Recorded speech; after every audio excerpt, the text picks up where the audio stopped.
بسم اللہ الرحمن الرحیم۔ محترم ناظرین، السلام علیکم۔ دیر ہے اندھیر نہیں ہے۔ خاصی پرانی بات ہے، ملتان ریلوے اسٹیشن کے ویٹنگ روم میں جو میں نے صبح کی نماز کے بعد دعا کے لیے ہاتھ اٹھائے، ایک برقع پوش لڑکی کمرے میں داخل ہوئی۔ میں نے دعا کے بعد ایک چھلانگ لگائی اور اس کی بات کا جواب دیے بغیر کمرے سے باہر نکل گیا۔ میں گردش ایام کی وجہ سے انتہائی پریشان تھا۔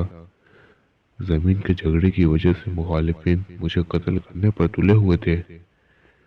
میں نے دل میں خیال کیا کہ شاید انہوں نے مجھے کسی چکر میں پھنسانے کے لیے عورت کو میرے پیچھے لگا دیا ہے، کیونکہ رات کے 12 بجے ساہیوال سے چلنے والی جس گاڑی میں سوار ہوا تھا، میرے مخالفین بھی اسی گاڑی میں سوار ہونے کے لیے اسٹیشن پہنچ گئے۔ پلیٹ فارم پر میں جس بینچ پر بیٹھا تھا وہ اس کے قریبی بینچ پر بیٹھ گئے۔ گاڑی آئی لیکن میں بیٹھا رہا۔ میرا خیال تھا کہ وہ جب کسی ڈبے میں بیٹھ جائیں گے تب میں کسی اور ڈبے میں سوار ہو جاؤں گا، لیکن ان کے تیور اچھے نہ تھے۔ وہ تو میرے ہی ڈبے میں سوار ہونا چاہتے تھے۔ جب گاڑی نے وصل دی تو میں نے بھاگ کر لائن پار کی اور گاڑی کی دوسری جانب دوڑتا ہوا انجن کے قریب والے ڈبے میں بیٹھ گیا۔ وہ بھی آسانی سے میرا پیچھا چھوڑنے والے نہ تھے۔ تلاش کرتے کرتے جب وہ اس ڈبے کے قریب پہنچے تو میں بیت الخلا میں چلا گیا۔ وہ مجھے یہاں نہ پا کر کسی اور ڈبے میں سوار ہو گئے۔ گاڑی چل دی۔ صبح 4 بجے جب ملتان پہنچا تو میرے مخالفین نے پلیٹ فارم سے باہر جانے والے دونوں دروازوں پر قبضہ کر لیا، لیکن ان کی نظروں سے بچ کر ویٹنگ روم میں پہنچ گیا اور نماز سے فارغ ہوا کہ اس لڑکی نے پریشان کر دیا۔ میری زمین کو علامت حاکم ضلع نے منسوخ کر دی تھی اور محض کنبہ پروری کے لیے مجھے مصیبت میں مبتلا کر دیا تھا۔ اس کے خلاف مجھے ملتان میں اپیل دائر کرنا پڑی۔ میرے مخالفین مجھے ہر قیمت پر اپنے راستے سے ہٹانا چاہتے تھے۔ میں اکیلا تھا، سوا اللہ کے اور کوئی میرا پرسان حال نہ تھا، صرف والدین کی دعائیں شامل حال تھی۔ ادھر ملتان میں کمشنر صاحب کی عدالت میں ہزاروں کی تعداد میں اپیلیں زیر سماعت تھی۔ سالہ سال تک سماعت کی باری نہیں آتی تھی۔ میں تاریخ لینے کے لیے ملتان گیا تھا۔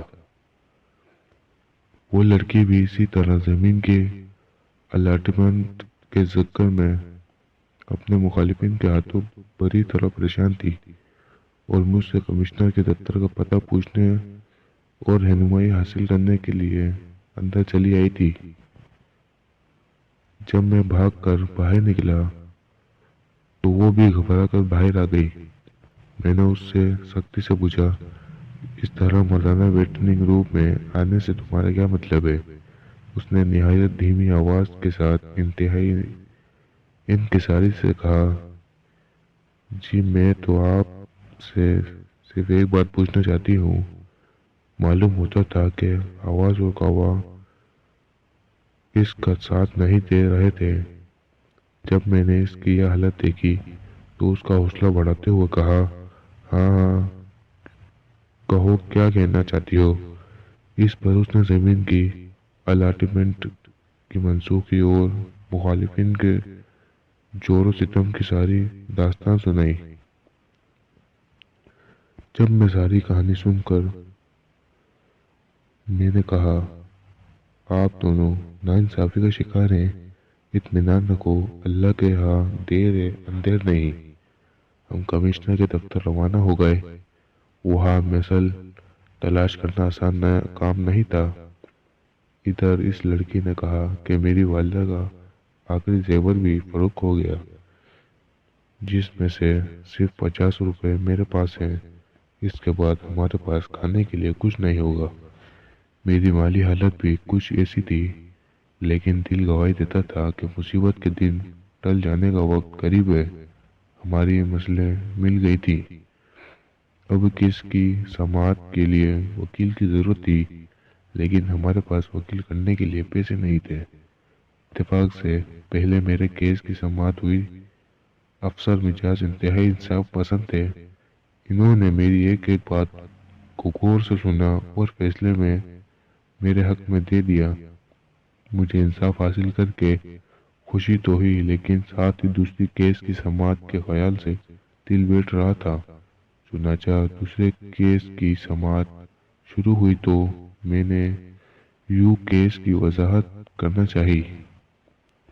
اس پر لڑکی کے مخالفین نے اعتراض کیا کہ یہ نہ تو وکیل ہے نہ مدعی، یہ کیس حیثیت سے بول رہے ہیں۔ جب آفیسر مجاز نے پوچھا تو میں نے بتایا کہ معاشرے کی ناانصافیوں کے ستائے ہوئے لوگوں کے پاس وکیل کی فیس ادا کرنے کے لیے پیسے نہیں ہوتے۔ مدیحہ اور اس کی لڑکی عدالت میں موجود ہے۔ ایک ماں کے بیٹے کی حیثیت سے مجھے ان کی جانب سے بات کرنے کی اجازت دی جائے۔ اس پر آفیسر مجاز نے اجازت دے دی۔ بات مختصر تھی۔ مخالف کا وکیل 1 گھنٹے کی تقریر میں بڑے بڑے قانونی دلائل دینے کے باوجود عدالت کو قائل نہ کر سکا، اور عدالت نے ماں بیٹی کے حق میں فیصلہ دے دیا۔ جب ہم کمرہ عدالت سے باہر نکلے تو 2 موٹے موٹے آلسوں میں میرے قدموں پر گرے۔ مجھے یوں محسوس ہوا کہ دونوں ماں بیٹی رو رہی ہیں۔ وہ فرط جذبات سے مجھ سے لپٹ گئے۔ ماں میری پیشانی پر بوسہ دے رہی تھی، بیٹی میری بازو سے لپٹی ہوئی تھی اور تشکر آمیز نظروں سے میری جانب دیکھ رہی تھی۔ ان کے مخالف فریق سے عداوت رکھنے والے گروپ کا ایک نوجوان ہمارے پاس آیا اور اس نے زمین کے ٹھیکے کے طور پر 2500 روپے کی پیشن کی۔ ساتھ ہی کہا کہ قبضہ وغیرہ ہم جانے، ہمارا کام، آپ رقم لیں اور سیدھا لکھ دیں۔ ہم نے اس کی وقت ٹھیکے کی رقم لے لی اور رسید لکھ دی۔ میں جلد گھر جا کر اپنے والدین کو خوشخبری سناتا چاہتا، اسی لیے ان سے اجازت لی اور گھر واپس آ گیا۔ میں آج تک خوشی کے ان لمحات کو نہیں بھول سکا جو مجھ سے اس وقت حاصل ہوئے۔ اگر آپ کو یہ ویڈیو اچھی لگی ہو تو ہمارے چینل کو سبسکرائب کر دیں اینڈ بیل آئیکن کو پریس کر دیں تاکہ آنے والی نئی ویڈیو آپ تک پہنچ سکے۔ جب تک کے لیے ملتے ہیں نیکسٹ ویڈیو میں۔ اللہ حافظ۔